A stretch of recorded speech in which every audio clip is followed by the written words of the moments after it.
जिनकी पुनित पावन पवित्र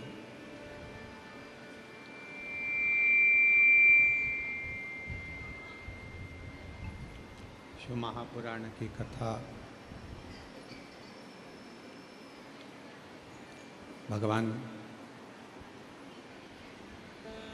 देवाधिदेव महादेव की कृपा से, करुणा से, उनकी उदारता से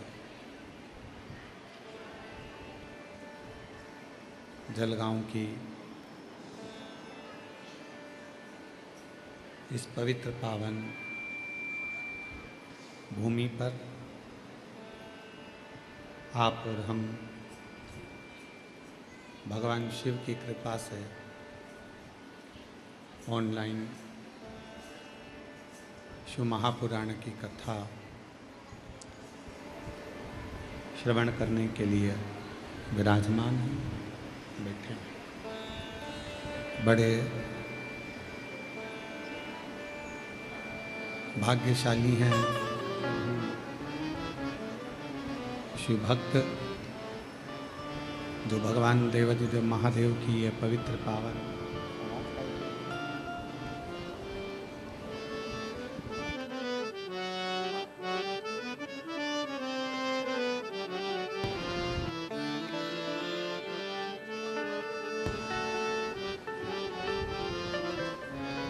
भगवान शिव की ये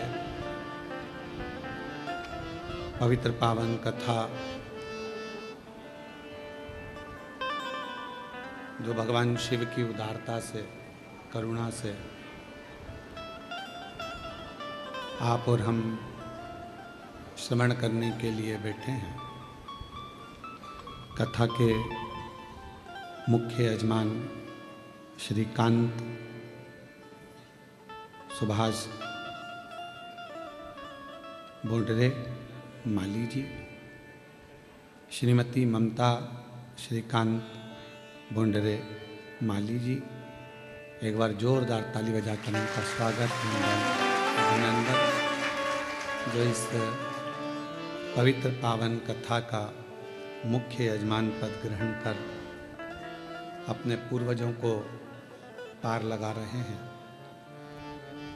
और ये पवित्र कथा जो आप सब आस्था चैनल के माध्यम से, फेसबुक यूट्यूब के माध्यम से ऑनलाइन श्रवण कर रहे हैं, आप सभी को बहुत बहुत साधुवाद, जो शिव की उदारता से ये पवित्र कथा श्रवण करने का सौभाग्य आप और हमको मिला है।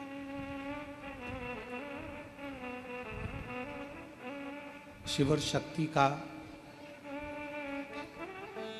यह अनूठा संगम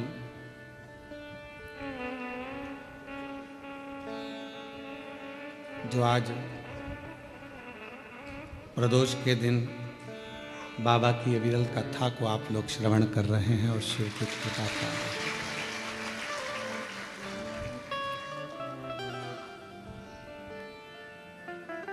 वो कहते हैं, जब भी जन्म मिले सेवा करूं मैं तेरी,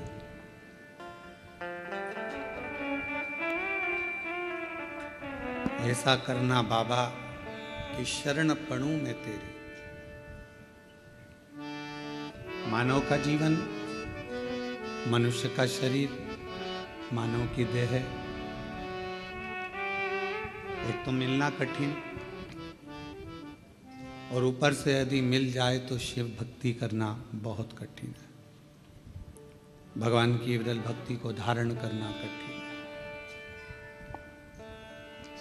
मैं माली परिवार को, श्री कांत सुभाष जी बोंडरे जी को, श्रीमती ममता श्रीकांत बोंडरे जी को इस बात के लिए धन्यवाद दूं कि ये ऑनलाइन कथा आपने कराकर संपूर्ण विश्व में एक शिव और शक्ति की ऊर्जा प्रदान करी है। एक बार जोरदार ताली बजाकर आपके लिए बहुत धन्यवाद।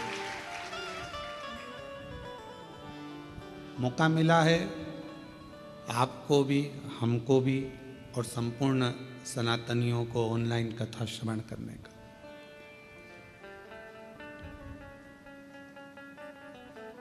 ना जाने कितने कितने जन्म हमारे ऐसे ही निकल गए और हम शिव भक्ति नहीं कर पाए।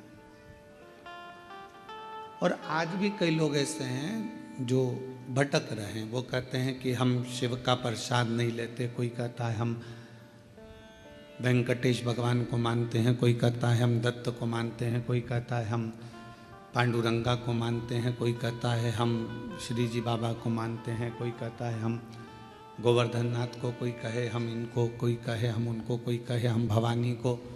हम शिव की आराधना नहीं करते। स्कंद पुराण में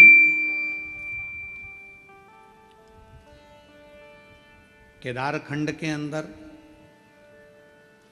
हो सकेगा तो आज हम उसका चैनल के माध्यम से उसको हमारा यूट्यूब चैनल पे हम उसको बताएंगे भी। स्कंद पुराण के कल्याण के 27वें नंबर पृष्ठ पर केदार खंड के अंतर्गत एक बात लिखी बड़ी सुंदर कि भगवान शंकर भगवान का शिवलिंग, भगवान विष्णु और भगवान 33 कोटि देवता, ये सब अलग कोई भी नहीं है, कोई अलग नहीं।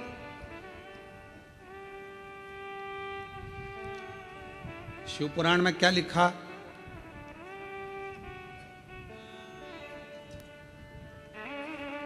भगवान शंकर की शिव पुराण में लिखा है कि ये जो भाग है जहाँ शिवलिंग रखा है, ये जलाधारी, ये जो भाग है ये पार्वती जी का हस्तकमल, ये शिव पुराण, ठीक है। पर स्कंद पुराण का केदार खंड क्या कह रहा है कि ये जो जलाधारी है ये भगवान विष्णु का हस्तकमल है और ये जो शिवलिंग है ये भगवान शंकर का प्रतिबिंब स्वरूप शंभु स्वयं विराज। अब दोनों देखिएगा जरा। जो दुनिया के लोग कहते हैं कि हम नारायण वाले, हम शिव को नहीं मानते, कोई कहता है हम शंकर का भजन नहीं करते, उनको एक बार स्कंद पुराण पढ़ना चाहिए। वेद व्यास जी लिख रहे हैं स्कंद पुराण में कि जो ये जलाधारी है ये भगवान नारायण स्वयं है और ये जो शिवलिंग है वो शंकर भगवान स्वयं है। ये स्कंद पुराण कह रहा है। और इस शिव महापुराण में, स्कंद पुराण में जब हम अध्ययन करें, पढ़ें उसको, आज हम प्रयास करेंगे कि आप लोगों को वो चीज़ एक एक पढ़ने को मिले लाइन से कि क्या क्या चीज़ स्कंद पुराण के अंतर्गत लिखी है। पूरी जिंदगी हम केवल ब्रह्म में ही जिए, भटक रहे। हम लोगों को दुनिया के आज के ज़माने में सनातनियों को सनातन धर्म के माध्यम से तोड़ने का प्रयास पूर्व में भी किया गया था और आज भी किया जाता है। पहले भी देवताओं में हमें तोड़ दिया गया। इनने कहा हम राम वाले, उनने कहा हम कृष्ण वाले, उनने कहा हम शिव वाले, उनने कहा हम भवानी वाले, उनने कहा हम दत्त वाले, उन्होंने कहा हम ये वाले, तोड़ दिया। इतने पंथ बन गए, इतने पंथ बन गए कि अब लोग सोचते हैं कि तुम कौन वाले। इतने पंथ, तब तक सनातन धर्म पंथों में बटेगा। फिर कोई आएगा, फिर वो नया पंथ बना जाएगा, फिर कोई आएगा, फिर वो नया पंथ बना जाएगा और धीरे धीरे धीरे धीरे हम बढ़ते चले जाएंगे। और बढ़ते गए तो वो कहते हैं ना, उत्तर प्रदेश के माननीय मुख्यमंत्री जी योगी जी ने अपनी वाणी में कहा है, बटोगे तो कटोगे। उन्होंने अपनी भाषा में वही शब्द कहा कि हम अगर बट रहे हैं, हम अगर विभाजित हो रहे हैं, हम बट रहे हैं तो फिर हमको तकलीफ होगी।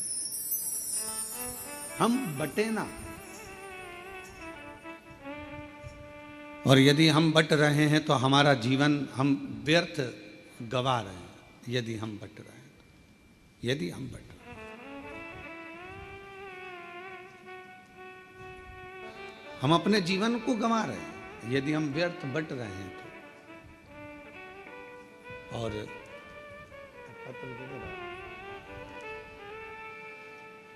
अगर हम बट रहे हैं तो हमारे अपने जीवन को हम गवा रहे हैं। हम पंथों में ना बटें।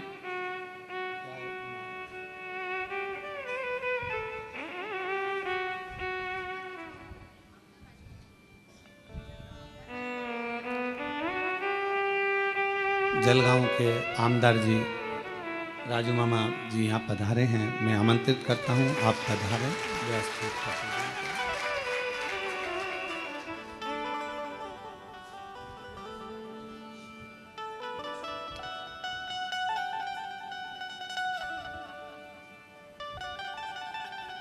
शंभु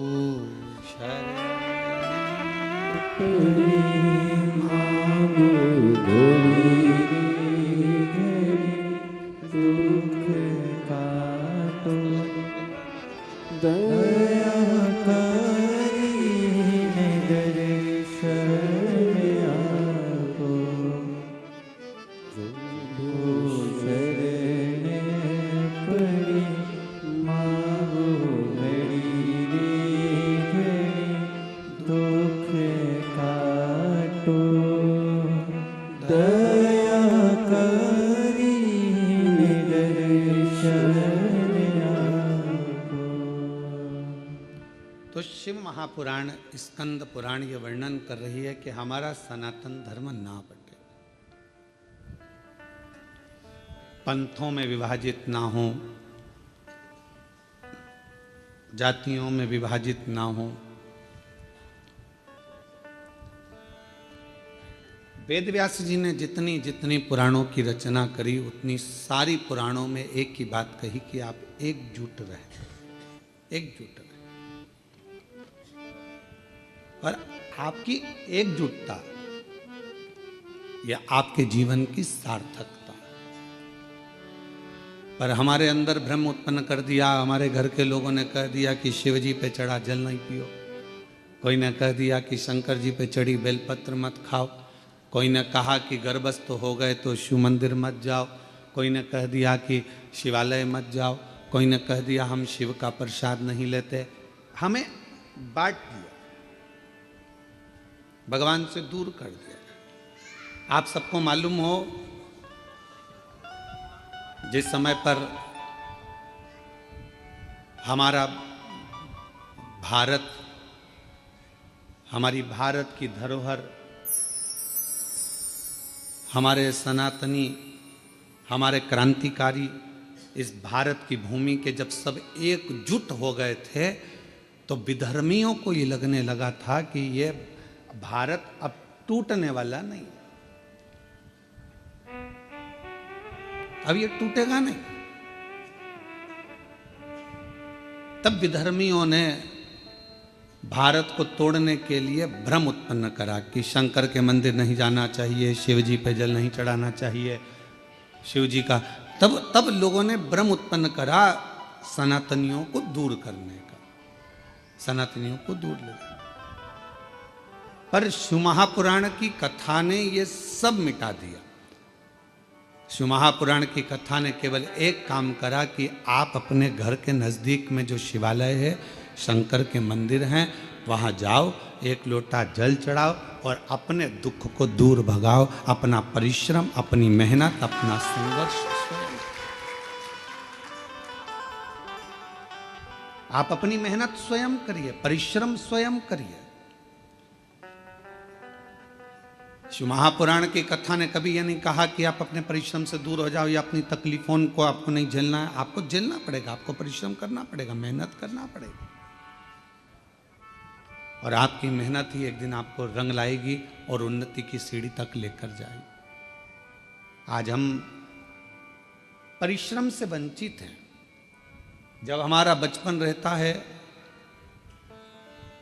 तो हमको जो प्यार मिलता है, प्रेम मिलता है, वो फ्री में मिलता है।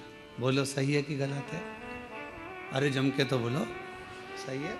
बचपन में प्यार खरीदना पड़ता है क्या? प्रेम खरीदना पड़ता है?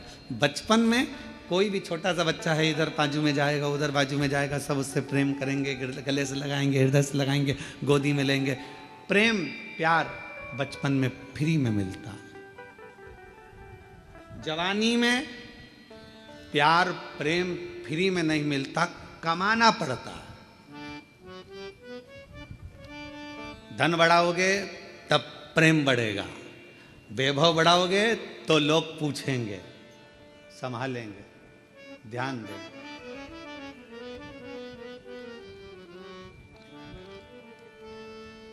कमाना पड़ता है। और बुढ़ापा जब आता है तो प्रेम फ्री में नहीं मिलता। बुढ़ापे में प्रेम कमाया भी नहीं जाता। बुढ़ापे में तो प्यार प्रेम मांगा जाता है कि कोई हमारे पास आकर थोड़ी देर दे। प्रेम के 3 क्रम है। बचपन में प्रेम प्यार फ्री में मिल जाता है, जवानी में प्रेम प्यार को कमाना पड़ता है, और बुढ़ापे में प्रेम प्यार को मांगा जाता है कि कोई हमको थोड़ा समय दे, थोड़ा सा, थोड़ा हमारे पास बैठो, थोड़ा हमारे पास रुकिए, थोड़ा हमारे पास बैठिए। किसके पास समय? शिव महापुराण की कथा में हमने पहले भी वर्णन किया, आज फिर करते हैं कि मंदिर में 24 घंटे जाकर मत बैठो, तीर्थ में आप 4 दिन जाकर मत बैठो। हम कहेंगे किसी जगह पर व्यर्थ का समय बर्बाद मत करो। हम कहेंगे आप अगर थोड़ा सा समय आपको मिल जाए, आप पूजन भी नहीं कर रहे हो, पाठ भी नहीं कर रहे हो, अर्चना भी नहीं कर रहे हो, आप चाकरी सेवा भी नहीं कर रहे हो, तो इतना जरूर करो कि अपने घर में जो बुजुर्ग हैं उनके पास थोड़ी सी देर जाकर बैठ जाओ, तो आपकी पूजन का फल आपको मिलेगा, आपकी आराधना साधना का फल आपको मिलने लगे।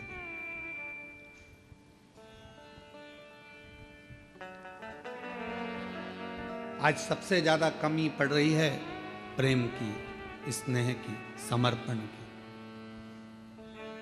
आज परिवार टूट रहे हैं। बड़ा बेटा आता है, भोजन कर कर चला जाता है, छोटा बेटा आता है, भोजन कर कर चला जाता है, ससुर जी भोजन कर कर अपने कक्ष में चले जाते हैं, सास अपने कक्ष में चली जाती है, देवरानी जेठानी अपनी अपनी थाली लगाकर अपने अपने कमरे में ले जाती है। मन होता है तो एक साथ बैठकर खाती हैं, नहीं तो अपना अपना कमरा, और एक साथ बैठकर खाती भी हैं तो उतनी देर में टांट इतने कस देती हैं कि भोजन भी नहीं भाता है। कहाँ गया प्रेम, कहाँ गया समर्पण, कहाँ गया प्यार? धन बहुत है, घर में जितने सदस्य हैं कोई फ्री नहीं बैठा है। माताएं फ्री हैं तो वो कुछ ना कुछ कढ़ाई, मेहंदी, पेंटिंग, सिलाई, बुनाई, मिठाई कुछ ना कुछ बनाकर वो भी अपना व्यापार चला रही हैं।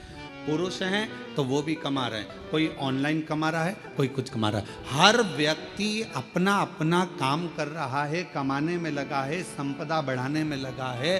संपदा तो बढ़ रही है, कमाई तो बढ़ रही है, पैसा तो बढ़ रहा है, पर एक चीज घट रही है, वो घर का प्रेम, घर का प्यार, घर की वात्सल्यता, घर की करुणा और घर की एकजुटता वो घटती चली जा रही है। वो प्रेम घट रहा है, वो वात्सल्यता घट रही है, वो स्नेह घट रहा। और शिव जी के परिवार में ये सब चीज बड़ा। शंकर भगवान के परिवार में ये कुछ भी नहीं था, ना वैभव था, ना धन था, ना दौलत था, ना गाड़ी थी, ना बंगला था, ना सत्ता थी, ना कोई सोना चांदी हीरा पन्ना था। पर शिव जी के घर में एक चीज थी, शमशान में भी रह रहे हैं तो प्यार से रह रहे हैं, और आकाश में रह रहे हैं तो प्यार से रह रहे हैं, कैलाश पर रह रहे हैं तो प्यार से रह रहे हैं, झोपड़े में भी वो प्यार के साथ रहते हैं तो उन्हें बैकुंठ जैसा सुख प्राप्त होगा। बैकुंठ।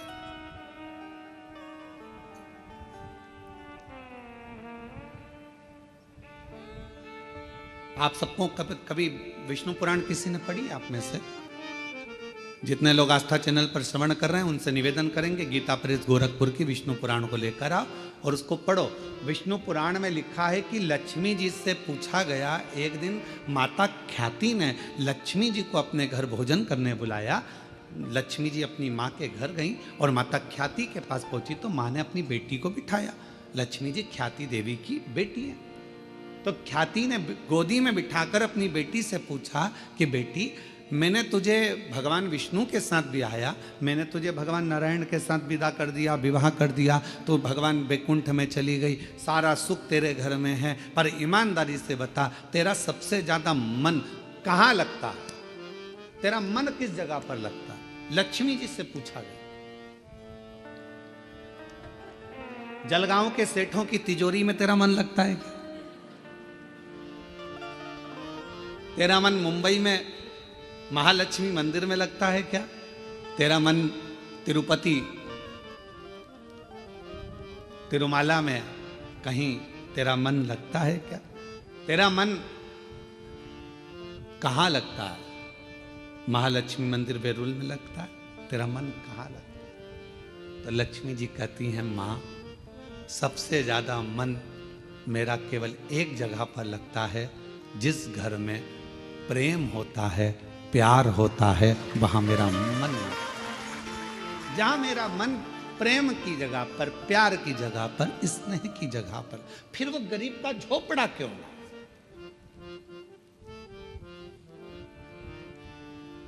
दुनिया की सबसे महंगी चीज क्या है? जल्दी उत्तर दो। दुनिया की सबसे महंगी चीज क्या है? दुनिया की सबसे महंगी 3 चीजें हैं। पहले नंबर पर नींद, दूसरे नंबर पर शांति, और तीसरे नंबर पर अपने दिल का आनंद, मस्ती। ये दुनिया की सबसे महंगी चीज है। ये दुनिया की सबसे कीमत वाली चीज है, सबसे महंगी। धन है पर नींद नहीं है, बंगला है, गाड़ी है, पर मन की शांति नहीं। घर में सारा सुख है, 25 नौकर लगे हैं, पर मन में अलमस्त मस्ती, आनंद नहीं, आनंद नहीं। ऐसे बैठे हैं अपने अपने घर में जैसे किसी ने 4-6 ठोक के बिठा है, ठोक, आनंद नहीं। बच्चे, हम तो कहेंगे आजकल की बहुओं से ज्यादा अगर किसी के अंदर आनंद है तो घर की बूढ़ी माओं के घर में आनंद है। तो माओं को देखना, छोटे छोटे बच्चों को दादी दादी करके बच्चे आते हैं, उनके संग मस्ती कर लेती है, आनंद कर लेती है, बोल लेती है, चल लेती है, खुश हो जाती है। और घर की बहुएं आधी से ज्यादा डिप्रेशन में पड़ी हुई, आधी से ज्यादा चिंता में पड़ी हुई। सारा काम तुम करोगे, तुम्हारे पास एक रत्ती की फुर्सत नहीं है, मेरे पास बैठने का समय नहीं है। और मालूम पड़े वो सारा दुकान का धंधा पानी छोड़कर तेरे पास बैठ जाए तो भी चैन नहीं है, दुकान कब जाओगे? अब तूने तो कहा था कि तुम्हारे पास टाइम नहीं है, तो मैंने सोचा कि 2 दिन की छुट्टी मार दूं, और अब कह रही है कि दुकान कब जाओगे? 2-4 दिन की छुट्टी लेकर वो तुमको घुमाने गोवा भी ले गया, वहां भी सुकून नहीं, वहां भी शांति। फिर घुमाने के लिए तुमको कहीं वो और ले गया, जगन्नाथपुरी ले गया, वहां भी सुकून नहीं। उसने बस इतना कहा, जल्दी नहा ले, जल्दी स्नान कर ले, जल्दी से दर्शन कर लेंगे, सब काम जल्दी करना था, तो मुझे लेके क्यों आए? वहां भी तबेले जैसा मुंह हो गया। भगवान, कहां सुकून, कहां शांति, कहां प्रेम? लक्ष्मी जी से मां ख्याति देवी ने पूछा कि तेरे को सबसे ज्यादा सुकून, सबसे ज्यादा आनंद, सबसे ज्यादा अच्छा कहाँ लगता है? तो मां, जहां पर प्रेम होता है, जहां प्यार होता है, लक्ष्मी कहती है फिर वो गरीब का झोपड़ा क्यों ना हो, मुझे वो महल लगता है, मुझे वो बेहद लगता है। और दुनिया की सबसे महंगी, जो कीमत से नहीं मिल सकती, पैसा खर्च करने से नहीं मिल सकती, दुनिया की 3 चीजें सबसे ज्यादा महंगी हैं। आप भी मेरे साथ पूरे आस्था चैनल के साथ बोलें। पहले नंबर पर नींद, दूसरे नंबर पर शांति, और तीसरे नंबर अपने मन का आनंद, सुकून, उत्सव, मन की खुशियां। आप में से कई माताएं जितनी कथा श्रवण कर रही हैं, जितने पुरुष कथा श्रवण कर रहे हैं, मेरी जीजियां जितनी सुन रही, मेरे जीजा जितने सुन रहे हैं, बेटियां जितनी सुन रही, जितने बेटे सुन रहे हैं, तुम्हारी अलमारी कपड़ों से भरी पड़ी हुई है। तुम्हारी अलमारी में एक से बढ़कर एक रुपट्टे रखें, तुम्हारी अलमारी में एक से बढ़कर एक कपड़े रखें, तुम्हारी अलमारी में एक से बढ़कर एक जेवर रखा है, तुम्हारी अलमारी में एक से बढ़कर एक आभूषण रखें। ये नहीं कि हम ये नहीं कह रहे कि सोना का पहनो कि चांदी का पहनो, हम तो ये कह रहे हैं तुम्हारे पास में आर्टिफिशियल भी ढेर सारा रखा हुआ है। पति कुछ ना कुछ लेकर आता है, दे जाता है, तुम्हारे पास एक से बढ़कर एक वस्त्र रखें, पर ना जाने तुम्हारी सोच कैसी हो गई है कि अगर कहीं जाना भी है ना तो 50 बार मन में आलसी आ जाती, क्या करूंगी जाकर, क्या करना, तुम चले जाओ ना, रिश्तेदार के यहाँ, नातेदार के यहाँ। पहले उमंग होती थी, खुशियाँ होती थी, रिश्तेदार के यहाँ कार्यक्रम आया, जाऊंगी, अच्छे कपड़े पहनूंगी, 4 जोड़ कपड़े लेकर जाती थी, एक से बढ़कर एक ज्वेलरी लेकर जाती थी, तैयार होती थी, श्रृंगार करती थी, अपने आप को सजाती थी। और जिस व्यक्ति ने अपने आप को सजाना प्रारंभ कर दिया, उस व्यक्ति ने परमात्मा को सजाना प्रारंभ कर दिया। आज आप अपने आप को संभाल नहीं पा रहे हो, आप अपने आप को सजा नहीं पा रहे हो, आप अपने आप का श्रृंगार नहीं कर पा रहे हो। पुरुष हैं, बस सवेरे जाना है, पैंट शर्ट पहनना है, जूते मोजे पहनना है और निकल के चले जाना है। रुमाल कैसा रखा है, जो है ठीक है, बाद में धो लेंगे। कॉलर पूरी काली हो रही है, बाद में साफ कर लेंगे। जो है बस जैसा चल रहा है चलना है। तुम्हारे भीतर के उमंग उत्सव उत्पन्न करो। अच्छे अच्छे वस्त्र हैं, किसके लिए कमा रहे हो? बेटा एप्पल का मोबाइल चलाए और तुम कीपैड लेकर घूमते आओ तो क्या मतलब की जिंदगी तुम्हारी? एक दिन बूढ़े हो जाओगे, सब धरा की धरा रह जाएगा। अपने भीतर के आनंद को, अपने भीतर की मस्ती को, अपने भीतर की शांति को और अपने भीतर की नींद को कभी जाने मत दो। अपने आप को ऐसा समझो कि अभी तो मैं मात्र 25 वर्ष का हूं और मेरी नूतन जिंदगी चल रही है,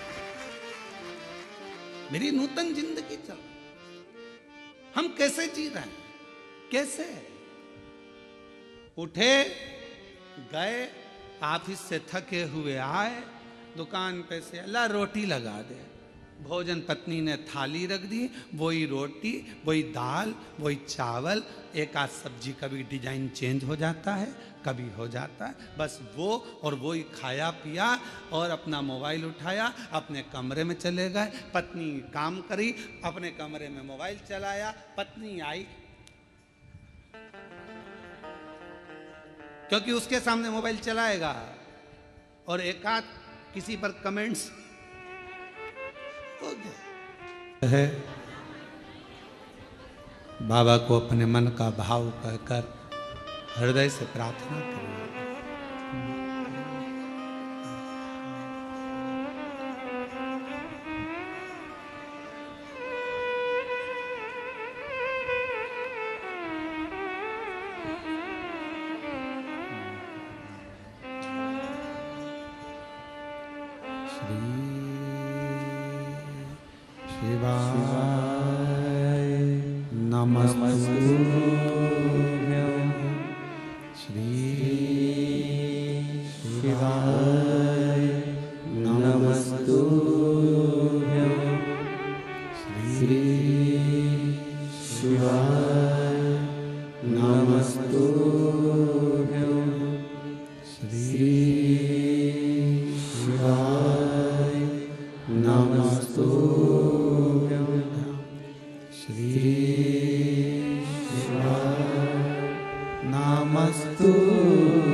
दैवादिदेव महादेव भगवान शिव, ओगड़दानी त्रिकालदर्शी कैलाशी विनाशी भगवान शंकर की पवित्र कथा करे।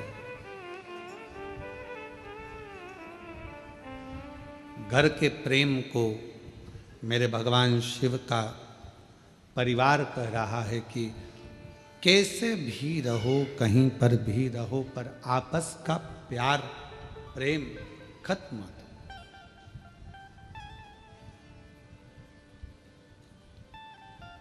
बचपन में मिला हुआ फ्री का प्रेम प्यार, जवानी में खरीदा हुआ मेहनत कर कर कमाया हुआ प्रेम, और बुढ़ापे का मांग कर लिया गया प्रेम, ये तीनों अलग है। पर शिव कथा कर रही है, भगवान शंकर का चरित्र कह रहा है, शिव महापुराण की कथा कर रही है। भीतर की शांति, नींद और अपने अंदर का उत्सव, आनंद, उमंग, उत्साह, ये कभी कहीं प्राप्त नहीं होगा। ये अपने अंदर से आपको लाना पड़ेगा, लाना।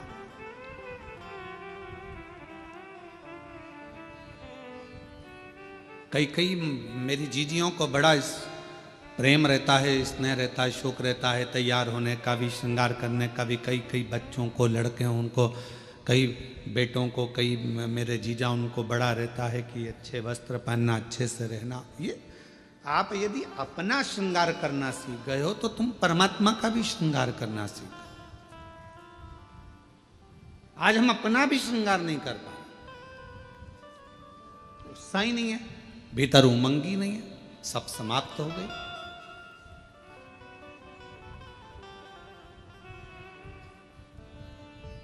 कितना सुंदर कहा है। एक व्यक्ति ने पूछा कि क्यों गुरुजी, क्या भगवान के मंदिर जाना है तो कोई वस्त्र बदल कर जाना पड़ता है? परमात्मा के मंदिर जाने के लिए बाहर का जो वस्त्र है ये बदले ना बदले, पर शिव महापुराण की कथा कहती है अपने भीतर के अहंकार को त्याग कर, अपने भीतर की तृष्णा को त्याग कर, तब परमात्मा के नजदीक। हम बदल ही नहीं पा रहे। ऊपर के कपड़े तो हमने चेंज करे, वस्त्र बदले, पर हम परमात्मा के पास पहुंचकर भी हम श्रेष्ठ नहीं बने। आप सबको मालूम होगा समुद्र के पास कितना पानी है? पानी की कमी है समुद्र के पास, पर समुद्र के पास में पानी की कमी नहीं है, फिर भी समुद्र पानी पीने को तरसता है।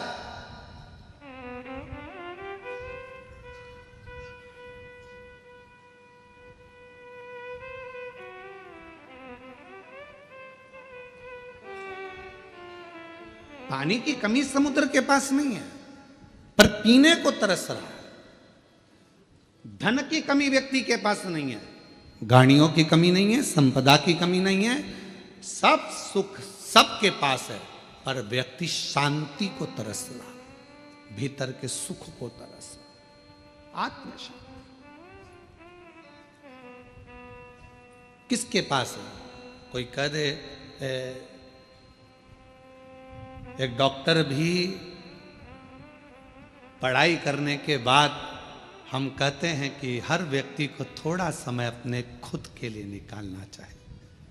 सवेरे 9 बजे अपनी कुर्सी पर इंजीनियर भी बैठता है, डॉक्टर भी बैठता है और एक अधिकारी भी बैठता है, शाम को 5 बजे तक अपनी कुर्सी नहीं छोड़ता, फिर घर गया, फिर काम में लग गया, फिर करा और मालूम पड़ा कि तुमने अपना समय दिया तो सही, पर अपने शरीर पर ध्यान नहीं दिया। एक दिन तुमने अटैची भरकर पैसा इकट्ठा तो कर लिया, पर मालूम पड़ा कि एक दिन खुद को ही बीमारी हो गई, और जो रखा हुआ पैसा था, जो तुमने इतने दिल से कमाया था, वो खुद की ही बीमारी में लग गया। क्या मिला? समुद्र के पास पानी बहुत है, फिर भी समुद्र प्यासा है। समुद्र के पास जल बहुत है, फिर भी समुद्र को तृप्ति नहीं है।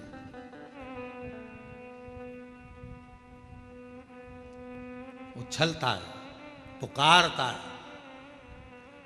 शिव महापुराण की कथा कहती है कि एक दिन माता पार्वती जी ने शिव जी से पूछ लिया था कि ये तुम्हारे 1 महीने के अंदर 2 प्रदोष आ जाते हैं, ये प्रदोष तुम किसके लिए लेकर आते हो? किसके लिए? और आप ये प्रदोष के दिन इतने प्रसन्न क्यों रहते हो? आखिर क्या कारण है कि प्रदोष का दिन भगवान शंकर को प्राप्त करने का दिन हो जाता है? क्या कारण है कि प्रदोष का दिन भगवान शिव को प्राप्ति का केंद्र बिंदु हो जाता है? क्या कारण है कि प्रदोष के दिन आप इतने आनंद में, इतने उत्साह में रहते हो जैसे समुद्र की लहरें चल रही होती है? आपकी प्रसन्नता का ठिकाना नहीं रहता। एक धर्म पत्नी अपने पति को इतनी उमंगता में, इतनी प्रसन्नता में देखती है तो प्रश्न तो करेगी ना, इतने खुश क्यों हो रहे हो? क्या कारण क्या है? तो पति भी कहेगा आज मेरा बेस्ट फ्रेंड आ रहा है, बहुत अच्छा।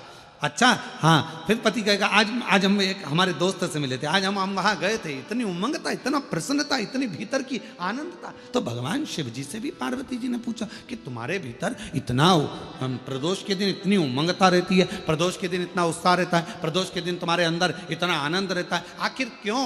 भगवान शंकर कहते हैं वो समुद्र जिसके अंदर जल ही जल भरा पड़ा हुआ है, सारा जल उसके पास है, फिर भी समुद्र मुझे पुकारता है, उछलता है और मुझे पुकारता है, तो समुद्र को देने के बहाने मैं पूरे संसार के लोगों को प्रदोष के दिन प्रदान कर देता हूं। समुद्र को देने के बाद समुद्र को तो मुझे देना है, मैं जल दूंगा समुद्र को, प्यासा है वो। पार्वती जी हंसने लगी, समुद्र और प्यासा, जिसके पास दुनिया का जल भरा पड़ा है, सारा जल उसके पास में, सब कुछ। ये संसार के लोगों के पास भी समुद्र जैसी हालत है, समुद्र के पास सारा जल भरा पड़ा है, तुम्हारे पास में भी सब कुछ है, साड़ी है, कपड़े हैं, एक एक मेरी जीजियों के पास, एक एक मेरे जीजाओं के पास कम से कम 5 से 6 जोड़ चप्पल और जूता भी है।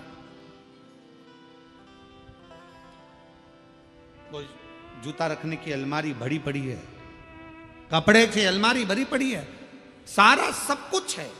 और फिर निवेदन करूं, ना कोई घड़ी की कमी, घड़ी भी सबके पास में 2-2 3-3 है, कपड़े भी 4-4 10-10 जोड़ है, सोने की गादी और तकिया भी है, नई नई बेडशीट अलमारी में थप्पी लगी रखी है, एक एक चीज सब है। समुद्र के पास जैसे सब कुछ है पर भीतर से तृप्ति नहीं है, फिर भी तरस रहा है जल के लिए, सब कुछ है पर वो भीतर की शांति नहीं है। तो भगवान शंकर कहते हैं कि जो प्रदोष के दिन मेरे शिवालय तक आता है, मुझे पुकार लेता है, मैं उसको भीतर की शांति दे देता हूँ, आनंद दे देता हूँ, उमंग दे देता हूँ, उत्साह।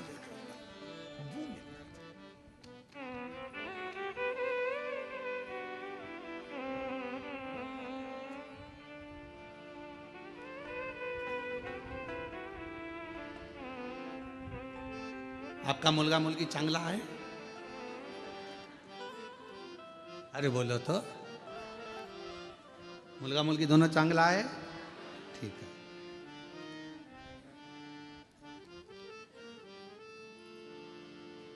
अब आप अपने बच्चों को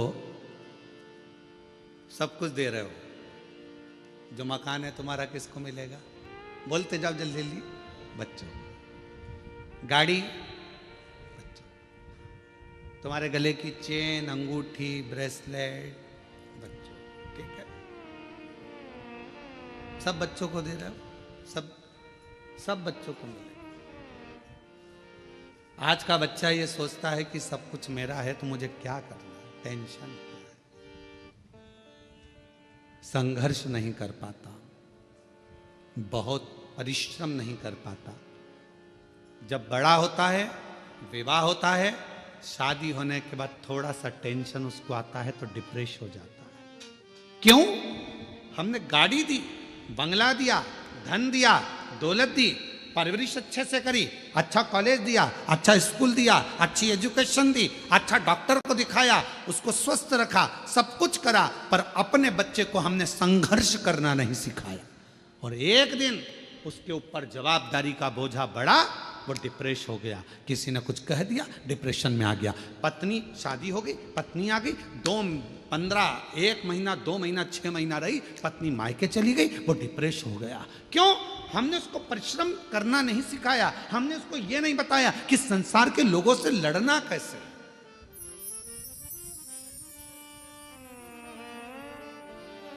सर्कस किस किसने देखा है? हाथ उठाओ जल्दी से। सबने देखा है। पहले सर्कस में शेर आता था कि नहीं आता था? अरे बोलो तो, आता था ना। अब वन विभाग वालों ने सर्कस वालों को बुलाया, सारे सर्कस वालों से कहा एक भी शेर तुम्हारे सर्कस में नहीं रहना चाहिए, पिंजरे में नहीं रहना चाहिए। और एक दिन वन विभाग वालों ने शेर के गले में एक पट्टा डाला, छोटा सा कैमरा लगाकर उस शेर को जंगल में छुड़वा दिया। जो शेर जंगल में छोड़े गए, जैसे ही छोड़े गए, मालूम पड़ा 15-15, 20-20 कुत्तों ने मिलकर एक एक शेर का शिकार कर लिया और जंगल में रहने वाले वो सारे शेर कुत्तों के शिकार से मर गए। क्यों? शेर को पिंजरे में भोजन मिलता था, शेर को पिंजरे में सारा साज मिलता था, शेर को पिंजरे में सब कुछ मिलता था, और पिंजरे में शेर बंद रहता था, निकलता था, सर्कस दिखाता था, वापिस चले जाता था। आप अपने बच्चों को सर्कस का शेर मत बनाना, नहीं तो मालूम पड़े आज की दुनिया के ना जाने कितने कुत्ते तुम्हारे बच्चे का शिकार कर जाए।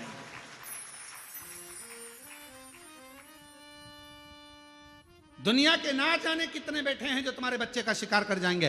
धन तुमने छोड़ा, गाड़ी तुमने छोड़ी, बंगला तुमने छोड़ा, सारा साज तुमने छोड़ा, मालूम पड़ा धीरे धीरे उन्होंने शेयर मार्केट में लगा दिया, मालूम पड़ा डब्बे में लगा दिया, सब बर्बाद कर कर एक दिन बच्चे को लाकर कंगाल कर कर छोड़ दिया। इसलिए अपने बच्चे को जंगल का शेर बनाना, सर्कस का शेर मत बना देना, नहीं तो जिंदगी बर्बाद कर लो। उसको थोड़ा सा विल पावर दो, उसको थोड़ा संघर्ष करने दो, उसको थोड़ी मेहनत करने दो, उसको थोड़ा अध्ययन करने दो, उसको थोड़ा दुकान पर जाने दो, उसको थोड़ा व्यापार करने दो।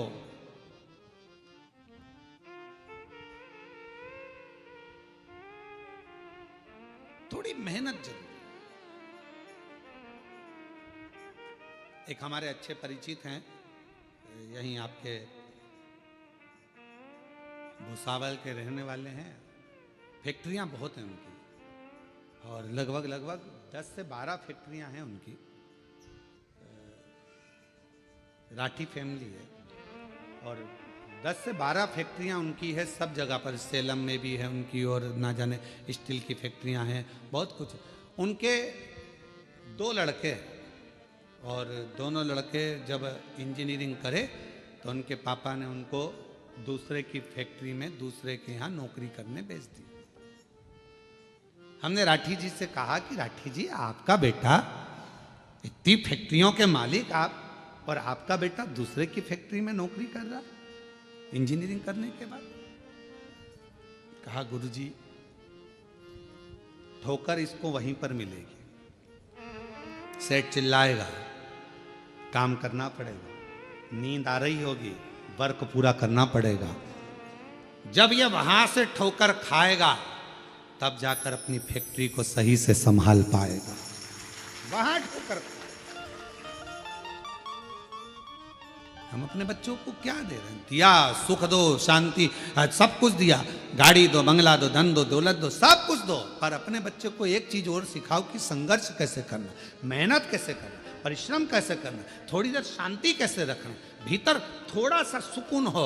शिरडी के पास में अभी शिरडी में कथा चालू होगी, 12 तारीख से चालू है, 12, 13, 14, 15, 16, 5 दिवस ये कथा शिरडी के पास में। वो स्थान भी है शिरडी के पास में, अस्त गांव, माता निर्मल पिंपरी शिव गांव। 1 बजे से 4 बजे तक 5 दिवसीय शिव महापुराण की कथा है। 12 से 16 तारीख तक ये कथा, 9 तारीख को विराम होगी, वो 12 तारीख को चालू होगी, 16 तारीख तक चलेगी। पंडाल में बड़े बड़े पंडाल लगाए गए हैं जहां बैठकर कथा का तत्व लोग ग्रहण करेंगे। क्या कहा शिरडी के बाबा ने, क्या कहा साईं राम ने? एक ही बात कही, श्रद्धा, दूसरे नंबर पर सबूरी। आज के जमाने में जरा सी सबूरी नहीं है, जरा सी। भले अपन शिरडी के पास रह रहे हैं पर रत्ती भर की सबूरी नहीं है। तुम्हारे यहां से शिरडी कितनी दूर है? जलगांव से बोलो बोलो कितना किलोमीटर है? हैं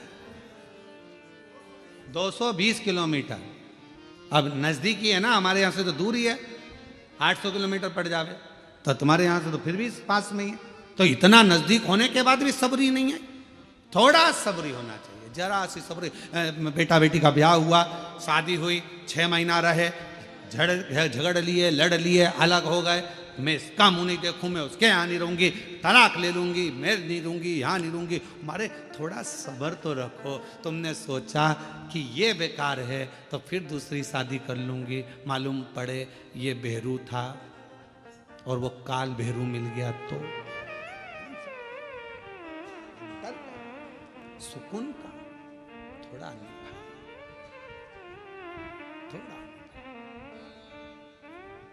एक तो ही आधार सतगुरु, एक तो ही आधार, मिलो ना जब तक जीवन में शांति कहाँ मिल सकती मन में।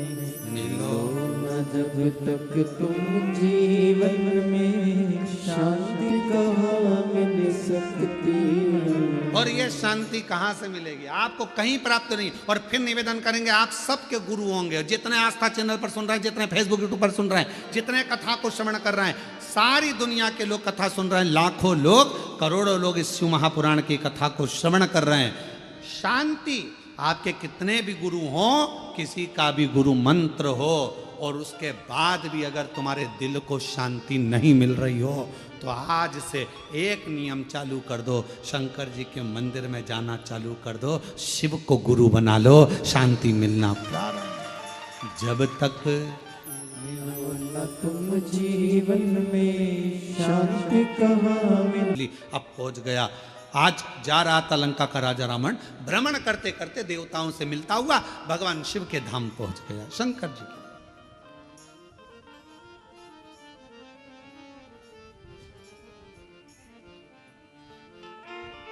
और भगवान देवाधिदेव महादेव के धाम पर जब पहुंचा,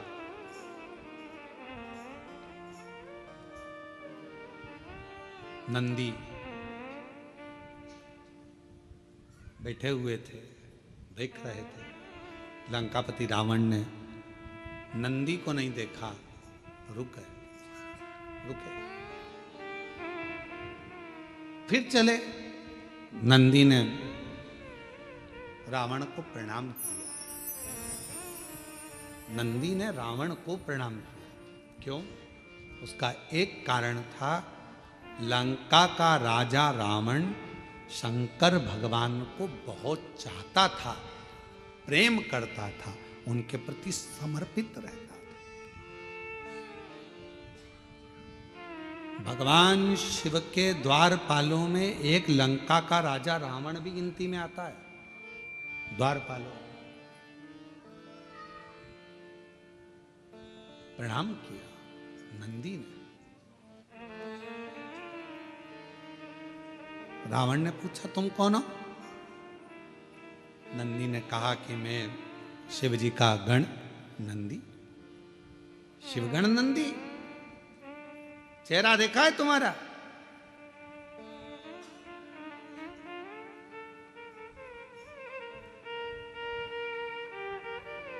नंदी ने, भगवान शंकर एक बार बड़े प्रसन्न हुए थे, शिवजी बहुत प्रसन्न हुए थे, तो नंदी पर इतने प्रसन्न हुए थे।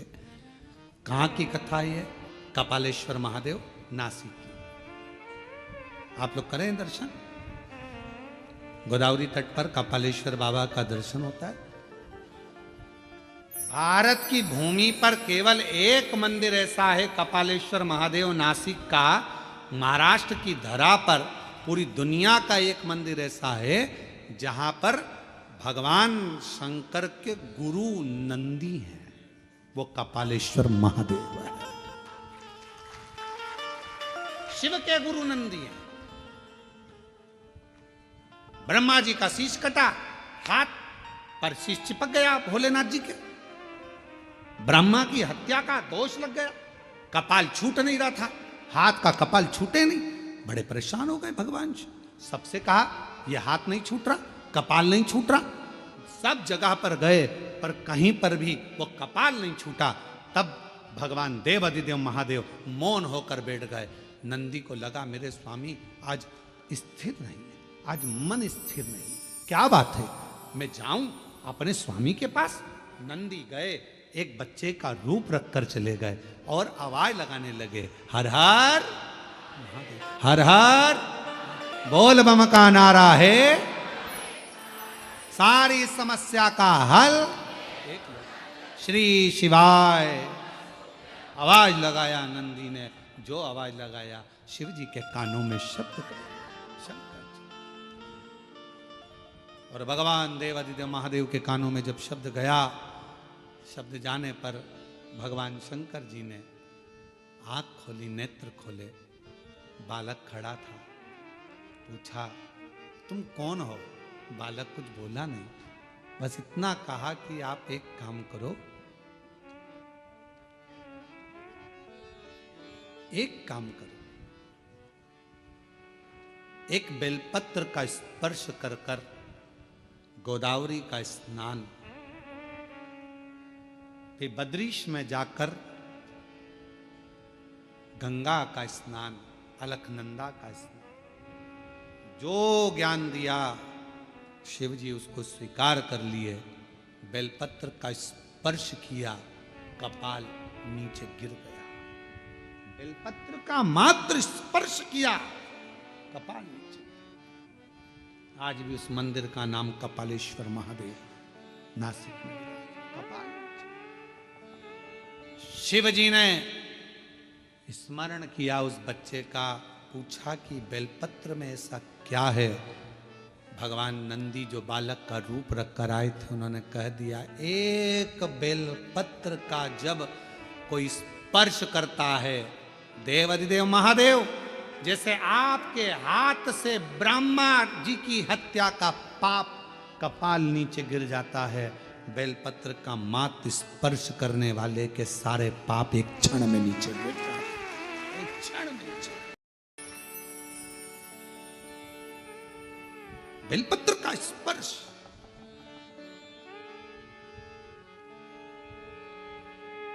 हम आप लोगों से कहें, जितने आस्था चैनल पर कथा सुन रहे हैं, फेसबुक यूट्यूब पर कथा श्रवण करें, आप सबसे विनय निवेदन करेंगे, आज प्रदोष के दिन आपसे निवेदन करें, प्रयास करिए, शरीर में कोई भारी से भारी रोग हो जाए, कोई बहुत बड़ा रोग हो जाए, बहुत, डॉक्टर कह दें कि यह रोग का कोई अंत नहीं है, कोई अंत नहीं, शरीर के नसें ब्लॉक हो गई, नस नहीं चल रही है, रोग ग्रसित हो गए।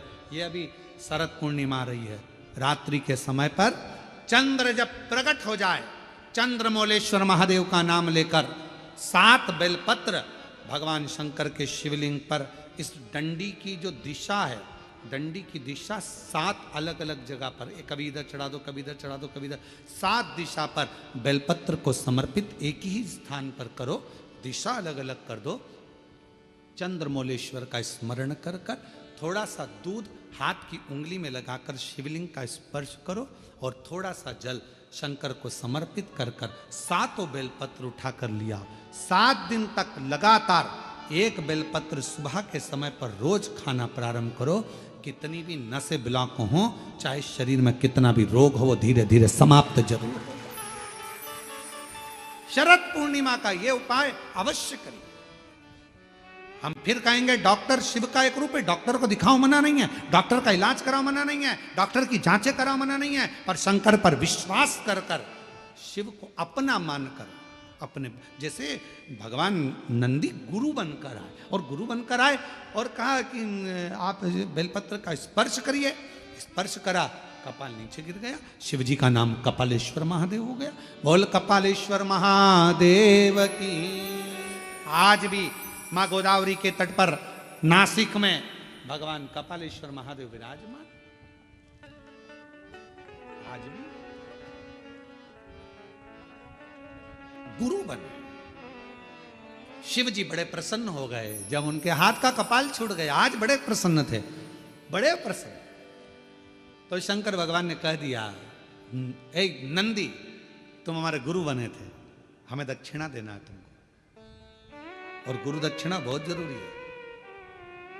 हम तुमको गुरु दक्षिणा में क्या दें, आपको हम क्या दें, मांग लो, तुम्हें क्या चाहिए। तब नंदी कुछ बोले नहीं, तो शंकर भगवान के पास में पार्वती जी आई, और पार्वती जी ने कहा, प्रभु मेरा एक निवेदन है, नंदी का मुंह कैसा है, सींग लगा है, ऐसा है वैसा है, और नंदी देखा है ना तुम लोगों ने, अरे बोलो तो जम के देखा है, अब नंदी का मुंह तो नंदी ऐसा। तो इतने में पार्वती जी बोल दी, तुम कितने सुंदर हो, कर्पूर गौरम करुणावतारम संसार सा, कितने। मेरा एक मन कर रहा है, आपके 5 मुख में जो सुंदरता है, उससे भी ज्यादा सुंदरता आप नंदी को दे दो। नंदी एकदम हैंडसम, स्मार्ट, नेचुरल ब्यूटी आप नंदी को कर दो, सुंदर बना दो, बहुत सुंदर। बस भगवान शंकर उसी समय पर नंदी को वर देने वाले थे, इतनी देर में नंदी शिव जी को रोक लिए, नहीं नहीं चाहिए। अरे आप, मुझे ये कुछ नहीं चाहिए। पार्वती जी ने पूछा, नंदी तू इतना सुंदर हो जाएगा, इतना श्रेष्ठ हो जाएगा, तेरी सुंदरता बढ़ जाएगी, तू तो शिव जी से भी ज्यादा सुंदर दिखेगा, 5 मुख में जो सुंदरता है उससे प्रबल सुंदरता तुझे मिल जाएगी। नंदी कहने लगे, मैया दिक्कत यही है, दिक्कत सबसे बड़ी यही है, सुंदर हुआ ना तो फिर भजन नहीं हो पाएगा, कभी धागे के पीछे पड़ा रहूंगा, कभी पेंसिल खींचूंगा, डब्बा भरूंगा, कभी रगड़ता फिरूंगा। अब जो मां नहीं कुछ। शिव जी ने कहा, मैं तो दूंगा, मुझे तो गुरु दक्षिणा देना, और गुरु दीक्षा दिए, दक्षिणा दिए बगैर तो मैं जाऊंगा नहीं, मैं तो दूंगा। तो नंदी ने कह दिया, अगर देना चाहते हो तो मेरा बंदर का मुंह बना दो। बंदर का मुंह, फिर तो तू नंदी अच्छा है, अगर बंदर का मुख मांग रहा है तो उसे तो नंदी अच्छा। नहीं नहीं, थोड़े दिन मेरा मन है कि मैं बंदर का मुख लगाऊं, आप मुझे बंदर का मुख दे दो। शिव जी ने कहा, तथास्तु। नंदी का बंदर का मुंह लग गया। अब देखिए कितनी विचित्र बात है। रावण कितने मुंह लगाया? 10। उसमें एक भी मुख ऐसा था क्या? बंदर का, हाथी घोड़े का कोई का नहीं। और नंदी ने क्या मांगा? बंदर का मुख दे दो। बंदर का बैठा था नंदी, बंदर का मुख था, आज शिव आराधना में लगा था। नंदी निकलकर बस बैठे थे, रावण निकलकर जा रहा था। लंकापति रावण को नंदी ने प्रणाम कर दिया, प्रणाम प्रणाम नमन करा। रावण ने पूछा, तुम कौन हो? मैं शिव जी का गण नंदी। अच्छा, तो ये बंदर का मुंह क्यों लगा रखा है? नंदी ने कहा, मेरे प्रभु ने मुझे दिया है। तो कहा, शंकर भगवान ये आड़ी टेढ़ी चीज तो नहीं दे सकते? रावण बोला, ये फालतू की चीज शंकर जी कभी नहीं देते। कौन होगा जो अपने घर कमरे में, जिस कमरे में वो सोता है तो झाड़ू रखेगा? कौन होता है जो अपने कमरे में कचरे का डब्बा रखेगा? कौन है जो अपने कमरे में कबाड़ा ला के रखेगा? अभी दिवाली पे लोग अपने कमरे का कबाड़ा बाहर निकाल देते हैं, और तुम ये बंदर का मुख लेकर आ गए। कौन है? शंकर जी ये नहीं दे सकते, मेरा भोले बाबा ये कभी नहीं दे सकता। कई लोग शिव जी पर आरोप लगा देते, भोले बाबा हमारी नहीं सुन रहे, हम शंकर जी को इतने दिन से जल चढ़ा रहे हैं, शंकर जी हमारी मनोकामना पूर्ण नहीं कर रहे, शिव जी ने ऐसा नहीं करा, शंकर जी ने वैसा नहीं करा। अरे भाई, शंकर तो तुम्हारे लिए सब कुछ करना चाहते हैं, पर थोड़ा इंतजार तो करो। 2 महीना, 2 साल, 1 साल जल चढ़ा और तुम सोचो कि सारे काम होते हुए ना? धीरे धीरे बाबा हाथ पकड़ा ना। कोरोना जैसी बीमारी में आज भी तुझे जिंदा रख रखे हैं, तेरे पड़ोसी निपट गए, भगवान की कृपा है जो तू बैठी है। कई रिश्तेदारों की सूचना आ गई, अरे इतना अच्छा था मर गया, हाँ वो तो अच्छी थी उसको क्या हो गया, अटैक आ गया, चले गया, एक्सीडेंट हो गया, मर गया। रोज अखबार में कुछ ना कुछ सूचना मिलती है, मोबाइल पर, इंस्टाग्राम पर कहीं ना कहीं सूचना मिल जाती है, कहीं पहाड़ गिर गया, मालूम पड़े हवाई जहाज जा रहा था विदेश, निपट गया, अपन तो थे ही नहीं। विचार करो, तेरी कृपा का क्या है, कब किसी पर हो जाए जरा सी हम पर कर दो, जरा सी हम पर कर। भगवान को धन्यवाद देते रहो, तेरी कृपा बड़ी भारी है। इतने इतने उत्पात मच रहे हैं, रोज उपद्रव मच रहा है, रोज कुछ ना कुछ हो रहा है, कहीं एक्सीडेंट हो रहा, कहीं कुछ हो रहा, कहीं किसी को अटैक आ रहा, जवान से जवान जा रहा है, सबकी हालत खराब हो रही है। और तू मुझे अच्छा रखा है, जलगांव में शिव पुराण की कथा सुनवा रहा है। ये तेरी कृपा नहीं तो, तेरी कृपा नहीं तो इससे बढ़कर और सुख क्या होगा।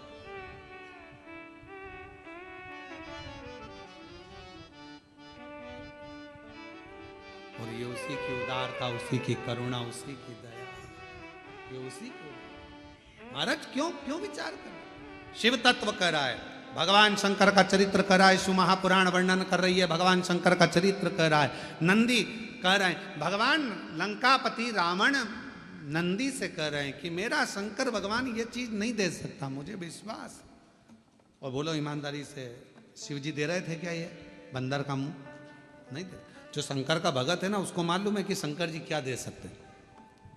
कई लोग कह देते हैं शिव जी के मंदिर मत जाना, गर्भवती हो गई नारी, शंकर के मंदिर। नहीं नहीं, हमें मालूम है, हम पुराण पढ़ें, अध्ययन करें, तुम भी पढ़ो, कि अगर गर्भवती नारी शिव के मंदिर जाएगी और डॉक्टर ने कह दिया कि बच्चे की धड़कन नहीं है, बच्चा अंदर से विकलांग है, अगर उसने शंकर की आराधना 9 महीने करी है तो बच्चा विकलांग हो ही नहीं सकता।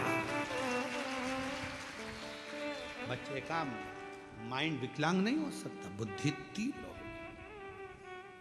जो मां सरस्वती को श्री सैलम की भूमि पर बैठकर माता सरस्वती को स्वर दे देते हैं, जो वीणा वादनी को वीणा सिखा देते हैं, जो नृत्य कर कर पूरी दुनिया को संगीत दे देते हैं, वो नटराज दुनिया में स्वर देने वाले, दुनिया को आनंद देने वाले, कभी किसी की जिंदगी में दुख नहीं देते।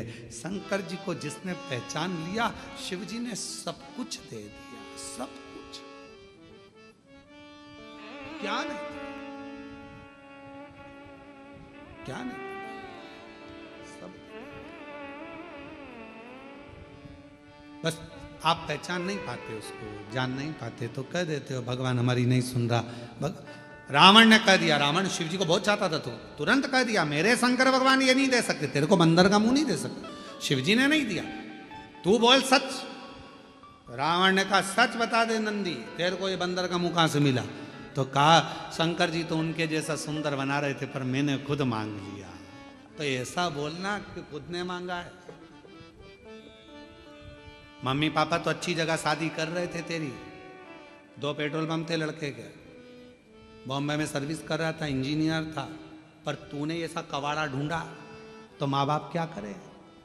अब रो, गाड़ी सुधारने वाला ढूंढ लिया, 50 रुपए का पेट्रोल डलवाता, 10 रुपए का चाउमीन खिलाता और दूसरे की गाड़ी पर घूमता, खुद की तो गाड़ी भी नहीं है। लव जिहाद का शिकार हो गई और बाद में आके रो रही कि मम्मी अब क्या करूं, मेरा शंकर भगवान ये नहीं देता कुछ, मेरा वो घरवानी बड़ा चतुर है, बड़ा चतुर। इसलिए मेरी बेटियों से निवेदन है, बेटों से निवेदन है, सावधान हो जाओ।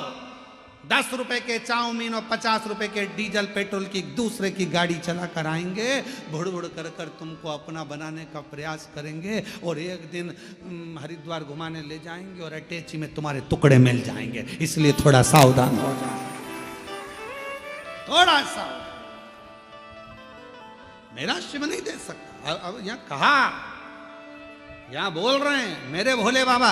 लंकापति रावण का विश्वास देखिए कितना था शंकर जी के प्रति। मेरे शंकर जी तेरे को बंदर का मुंह नहीं दे सकते, ये हमारा विश्वास कर,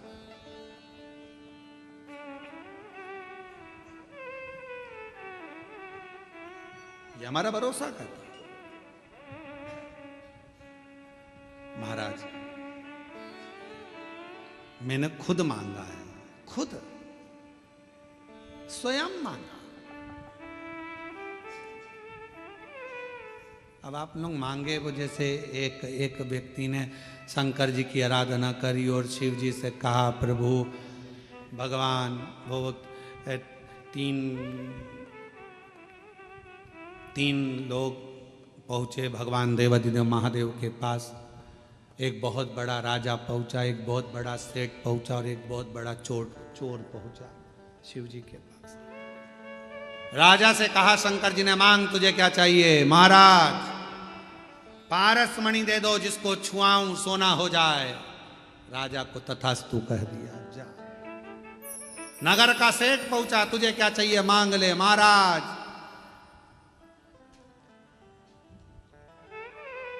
9 लाख करोड़ धन दे दो, गाड़ियां दे दो, फैक्ट्रियां दे दो, करोड़ों के हीरे और जेवरात दे दो। शिव जी ने कहा तथास्तु। तीसरे नंबर पर चोर आया, मांग तुझे क्या चाहिए? इन दोनों के घर का एड्रेस दे दो।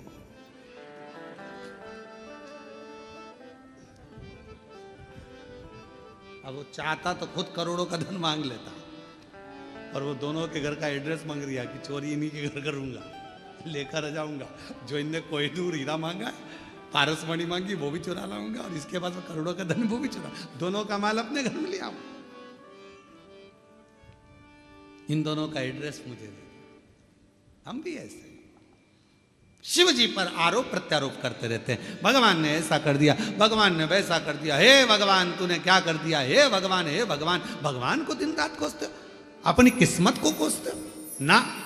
शिवपुराण कहती है, ना कभी किस्मत को कोसिए, ना परमात्मा को कोसिए, बल्कि अपने आप को ध्यान दीजिए कि मैंने पूर्व में कुछ करा होगा तो आज तकलीफ भोगना पड़ रही है, पर मेरा भोलेनाथ हाथ पकड़कर मुझे इस तकलीफ से बाहर जरूर निकालेगा। ये अपने और मत बुरे कर्म कर बंदे, वरना पछताएगा। भगवान की आंखों से तू बच नहीं पाएगा, तू बच नहीं पाएगा। अरे ओ अज्ञानी मत करना नादानी, तेरे कर्म का फल भी तू ही पाएगा। जैसा किया तूने तेरे आगे आएगा। मत बुरे कर्म कर बंदे, वरना पछताएगा। भगवान की आंखों से तू बच नहीं पाएगा, तू बच नहीं पाएगा। अरे ओ अज्ञानी मत कर नादानी, अरे ओ अज्ञानी मत कर नादानी। अब स्वयं मांगे हो। लंकापति रावण का शिवजी के प्रति विश्वास कितना पक्का था, उसने कह दिया कि ये मेरे शंकर भगवान ने नहीं दिया, ये नहीं दिया। मेरी जीजियों, मेरे जीजाओं, बेटियों, बेटाओं, मेरी माताओं, मेरे भाई, मेरे बुजुर्ग माता पिता, स्मरण रखना, शंकर जी के मंदिर में 1 लोटा जल चढ़ाकर कभी मत कहना कि उसने मेरा बुरा करा तो मेरे भगवान उसका बुरा कर दे। नहीं, इतना टाइम बर्बाद मत करो, फालतू की बात मत करो, अपनी बात रखो, अपनी बात। बाबा मेरे जितने दुख हैं सब काट देना, भोला सब दुख मेरे दुख काट।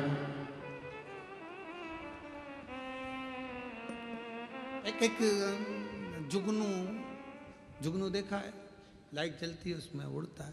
एक जुगनू, लाइट वाला कीड़ा जुगनू उड़ रहा था, सांप उसको पकड़ रहा था, जुगनू फिर उड़ा, सांप फिर पकड़ा। तो जुगनू ने सांप से पूछा, भाई ये बता तू मुझे खाएगा, मैं तेरा आहार हूँ क्या? उसने कहा नहीं। तो फिर तू मुझे बार बार झटपट क्यों रहा है, मुझे खाना क्यों चाहता है? मैंने तेरा कुछ बिगाड़ा है? जुगनू बोल रहा है मैंने तेरा कुछ बिगाड़ा। सांप बोला नहीं बिगाड़ा, मैंने तेरा कुछ बुरा करा नहीं करा।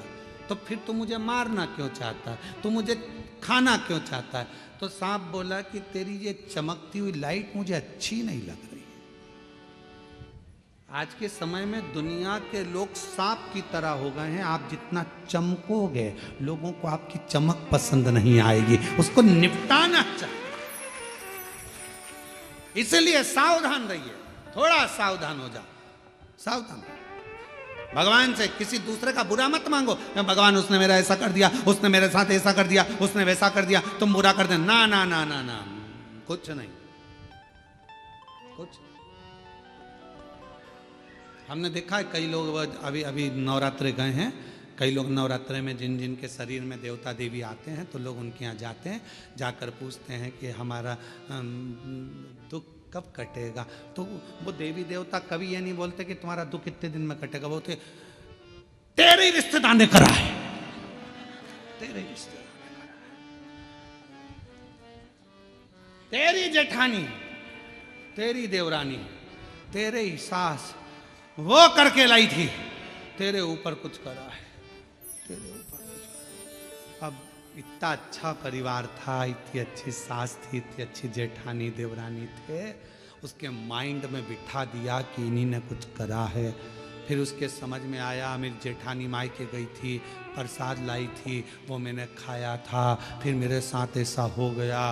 पूरी माइंड में फिल्म जमा दी देवी।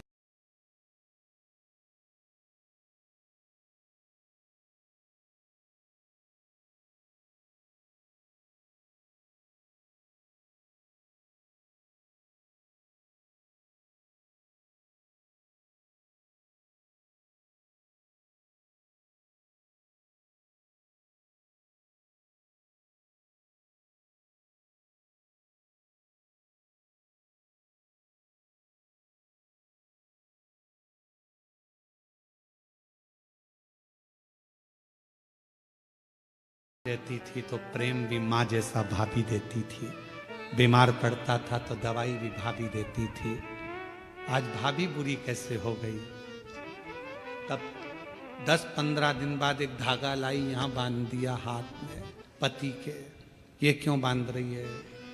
माता जी बोली है भाभी कुछ कर रही है। पति ने कहा उसको करना होता जब तू नहीं आई थी उससे पहले ही कर देती, तेरे आने के बाद क्या बुरा कर रही, क्या बुरा? जगत में कोई बुरा नहीं है, बुरा हमारा कर्म है। हम जैसा कर्म करेंगे वैसा हमें भोगना। अच्छा करिए अच्छा मिलेगा, बेकार करिए बेकार मिलेगा। जैसा दोगे वैसा मिलेगा, उसमें कौन सी दिक्कत वाली बात है। आप प्रयास करो, अपने घर का झाड़ू लगा के कचरा सवेरे आओ। पड़ोसन बोलो जम के क्या करेगी? अपने घर का कचरा उठा के तुम्हारे घर के सामने डाल देगी। और एक दिन ऐसा करना, एक तो फूल ले जाकर रंगोली पड़ोसन के यहाँ डालकर देखना, इतनी खुश होगी। दिवाली पर जो भी गुजिया बनाएगी, चकली बनाएगी, मठरी बनाएगी, तुमने तो रंगोली डाली थी, वो तुम्हारे घर में थाली लगाकर सजाकर मिठाई का डब्बा तुम्हारे घर देकर जाएगी। मेरी पड़ोसन अच्छा दिया, अच्छा मिला, हमने बुरा दिया। हाँ, हम खुद अपने आप में ये सोच रहे हैं कि उसने बुरा कर दिया। बुरा करने की सामर्थ्यता किसी में नहीं है, कोई नहीं है जो किसी का बुरा कर सके। अगर बुरा करने वाले होते तो ये सबसे ज्यादा मोदी जी के पीछे पड़े रहते।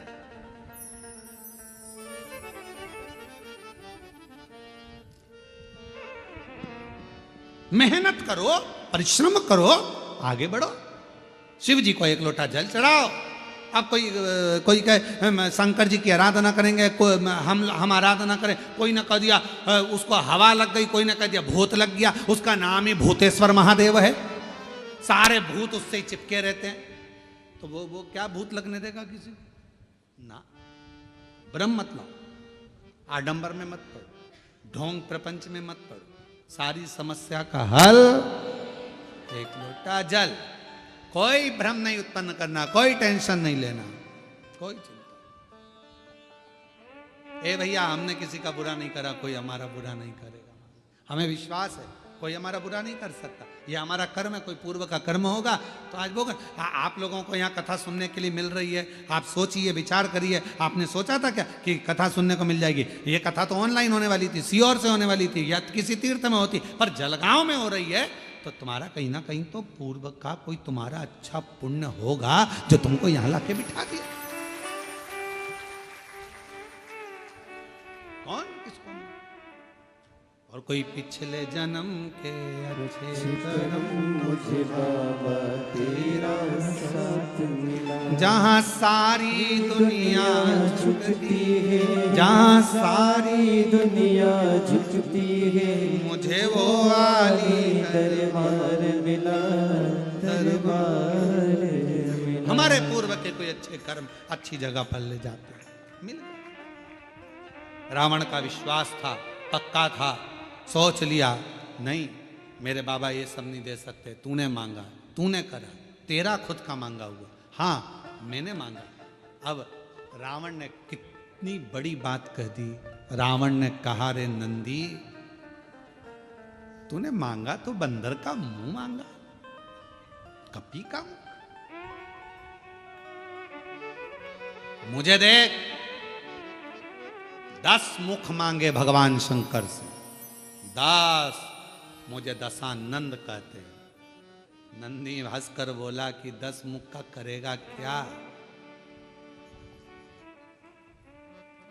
क्या करेगा?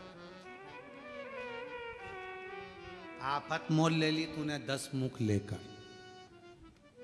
राइट साइड मुंह करके सो ही नहीं सकेगा, ना लेफ्ट साइड सो पाएगा, करवट ले सकेगा।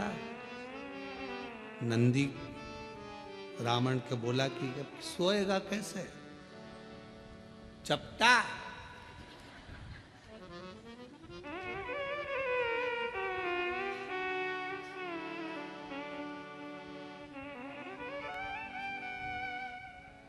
नंदी बोला ये तुझे नहीं मांगना था।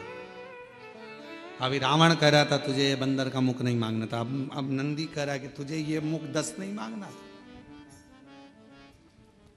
रावण ने एक बात बड़ी सुंदर कही। रावण कहता है मैंने ये 10 मुख ये नहीं सोचा कि सोऊंगा कैसे, ये 10 मुख मैंने केवल शंकर भगवान की स्तुति करने के लिए, शिव का गुणगान।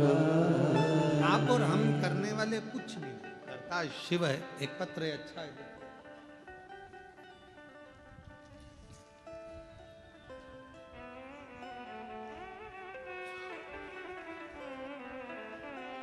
मेरा नाम वैशाली प्रदीप पाटिल है, तहसील एरंडोल, जिला जलगांव की रहने वाली हूँ। आप ही हैं? श्री शिवाय नमस्ते। आ जाइए बेलपत्र। मैं तहसील एरंडोल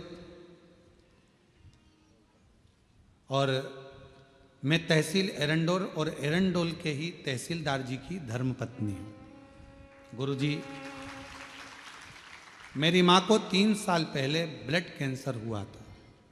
माँ की तबीयत ज़्यादा खराब हो चुकी थी। हमने बाबा का सारा इलाज करवा लिया, पर कोई आराम जब नहीं दिखा, तब आखिरी में किसी के कहने पर बाबा का बेलपत्र मंदिर से लाकर माँ के सिर के पास रख दिया। रुद्राक्ष को रात में पानी में डालकर उसका जल हॉस्पिटल में ही रहकर पिलाना चालू किया। मैंने मालेगांव की भी एक दिन की कथा सुनी और बाबा से विनती करी कि मेरी माँ को जो बीमारी लगी है बाबा ठीक कर देना। बाबा की ऐसी कृपा हुई गुरुदेव, आज 2 साल हो गए। डॉक्टर के हिसाब से तो ठीक नहीं था एक दिन भी, पर 2 साल हो गए मेरी माँ ने कोई दवाई नहीं खाई और पूर्ण तरह से स्वस्थ है। गुरुजी, मैंने 3 बार पशुपति व्रत किया। भाई की नौकरी नहीं थी। पहला पशुपति व्रत मैंने अपने भाई के लिए करा, उसकी नौकरी के लिए, और बाबा की कृपा से उसकी सरकारी नौकरी लग गई अध्यापक के पद पर। मेरे भोले बाबा की इतना विश्वास बढ़ गया कि लड़की अपने पिता जैसी, जैसे एक बेटी अपने बाप से जिद करती है, वैसे ही मैं अपने शंकर जी से जिद कर लेती हूँ, और जो चाहती हूँ मेरा भोले बाबा मुझे वो दे देता है।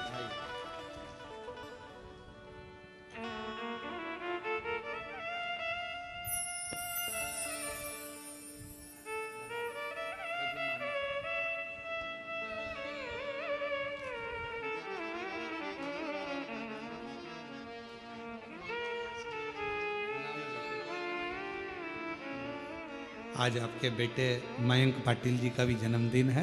साधुवाद, बहुत बहुत बधाई। शिव कृपा बाबा की बनी। एक पत्र और है। मेरा नाम शोभा दिलीप पाटिल है, जालना महाराष्ट्र की रहने वाली हूँ। कहीं बैठी हो आप ही हैं? श्री शिवाय नमस्तुभ्यम।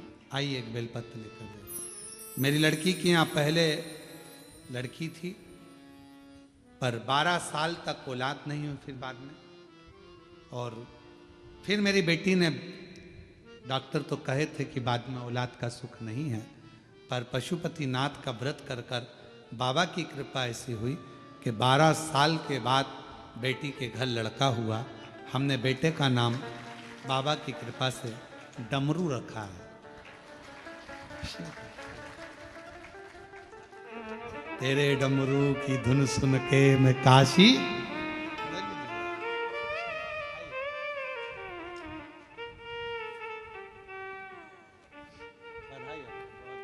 बाबू को